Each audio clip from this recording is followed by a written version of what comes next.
Assalamualaikum warahmatullahi wabarakatuh. Nama saya Marita Erliti Astuti. Di sini saya akan mempresentasikan makalah yang berjudul Teknologi Informasi dalam Bisnis untuk mata kuliah Teknik Presentasi. Perkembangan teknologi adalah proses berkembangnya teknologi dari yang teknologi sebelumnya. Pada perkembangan teknologi terdapat hal-hal baru yang diterapkan dalam teknologi tersebut. Dampak positif perkembangan teknologi di dalam bidang pendidikan, TIK telah mengubah proses pembelajaran konvensional. Setidaknya ada 5 pergeseran itu, yakni dari pelatihan ke penampilan, dari ruang kelas ke mobilitas, dari kertas ke media online, dari fasilitas fisik ke fasilitas jaringan kerja, dan dari waktu siklus ke waktu nyata.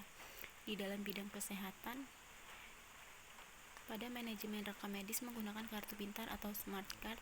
Hanya dengan memasukkan data pada kartu itu, tenaga medis atau yang berkepentingan bisa memperoleh riwayat penyakit pasien dan penanganannya. TIK juga dipakai pada pencitraan alat-alat medis seperti CT scan atau MRI. Di bidang transportasi, penggunaan TIK misalnya di teknologi pesawat terbang.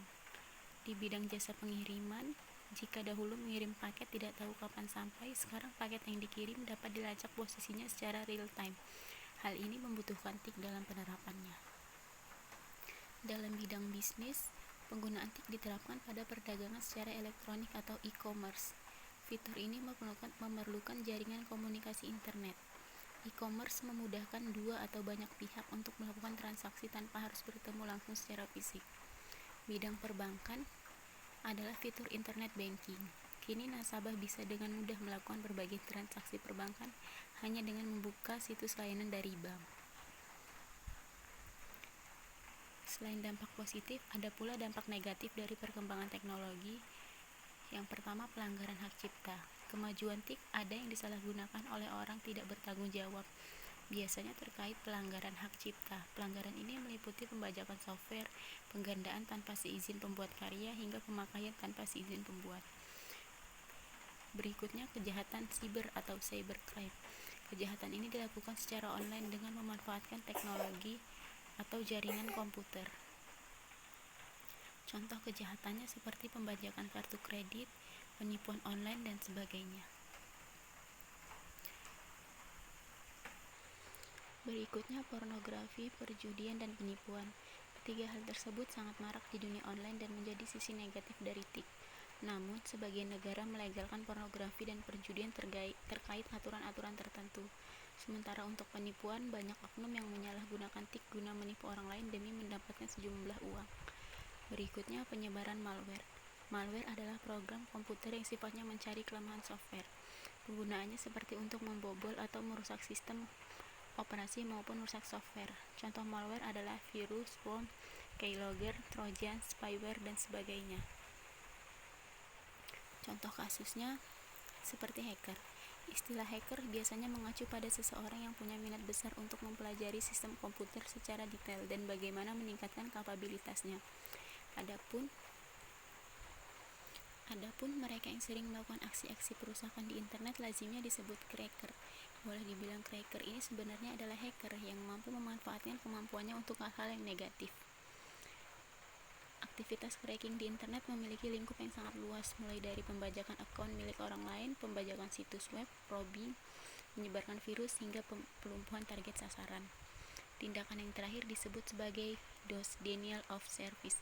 DOS attack merupakan serangan yang bertujuan melumpuhkan target, hang, crash, sehingga tidak dapat memberikan layanan. Pada kasus hacking ini, biasanya modus seseorang hacker adalah untuk menipu atau mengacak-ngacak data sehingga pemilik tersebut tidak dapat mengakses web miliknya. Untuk kasus ini, pasal 406 KUHP dapat dikenakan pada kasus device atau hacking yang membuat sistem milik orang lain seperti website atau program menjadi tidak berfungsi atau dapat digunakan sebagaimana mestinya. Kesimpulannya, waktu zaman dahulu berkomunikasi sangat sulit, berbeda dengan zaman sekarang. Perkembangan teknologi komunikasi sangat pesat dan sangat mudah. Sesuai dengan perkembangan zaman, teknologi komunikasi semakin berkembang dan terus berkembang. Dengan adanya perkembangan yang semakin canggih, kita dapat mudah terhubung dengan daerah lain, orang lain yang tinggal di luar negeri dengan cepat dan mudah. Perkembangan teknologi membawa manusia dua arah, yaitu pertama bisa membawa manusia ke jalan yang baik dengan segala kecanggihan yang dimiliki, membuat manusia mendapat kemudahan di segala bidang dampak positif. Sedangkan yang kedua bisa membawa manusia dalam penyalahgunaan kemajuan teknologi itu sendiri dampak negatif, tergantung ke arah mana kita menjalankannya. Saran untuk perkembangan teknologi dalam dunia bisnis ini sangat diperlukan, karena tidak ada batas teritorial dalam bisnis seperti perdagangan, pemasaran yang luas dan terjangkau, dan mudah diakses sehingga konsumen mudah dalam melakukan transaksi.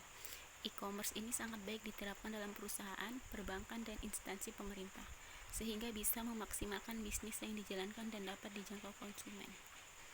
Sekian presentasi saya, jika ada yang salah ataupun kurang, saya mohon maaf. Wassalamualaikum warahmatullahi wabarakatuh.